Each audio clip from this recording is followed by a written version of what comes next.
الإنسان يعاني في حياته الكثير من الأمور، فكل ما كبر زادت المشاكل والضغوطات النفسية، بعضها سهل العلاج وبعضها يحتاج أشعة، تخطيط رنين، وخز بالإبر، أعشاب، مضادات، كلمة سرية، شهيق، زفير، ونهايتها ما فيك شي، لا تدلع، ضغوطات نفسية بس. ترد بيتك سريع، تحاول تكسر روتين، تلعب بادل، تسافر، تروح بحر، تشتري سوني، تغير البايو وتكتب أنا مختلف عن البشر وعاني من ADHD، وبالأخير يحوشك عوار بصبع ريلك الصغير لا يحتمل، لا تعرف تنام، لا تقعد، لا تناقز، ولا تعرف تسوي أي شيء، كل هذا من العصب. تروح دكتور الأسنان، افتح حلجك.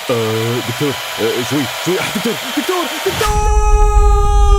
يسحب عصب، تحس انه سحب روحك معي، يخرب حياتك، وياك يورم، وبس تمر الشباب كأنك متغير لك ونمسوي تكساس. بس تيجان كالعادة من أقوى العيادات في الكرة الأرضية، ما راح يصير معاها كذي، عندها علاج العصب بالميكروسكوب، من أول مرة تروح يصيدون أصغر المشاكل ويشوفون كل شيء فيه، حتى بمخك يدشون، يصيد العصب ويعالجه من بدايته قبل لا يتفاقم، وعلاج بالميكروسكوب حتى قبل ما تتعور يصيد العوار. مو غلط تشيك عندهم الحين يا الغالي، دق عليهم تاخذ موعد عشان لا تعيش هذا اليوم العصيب، وبس توصل راح تطلع سعيد، مو نفس ما فيك شي، لا تدلع، ضغوطات نفسية بس.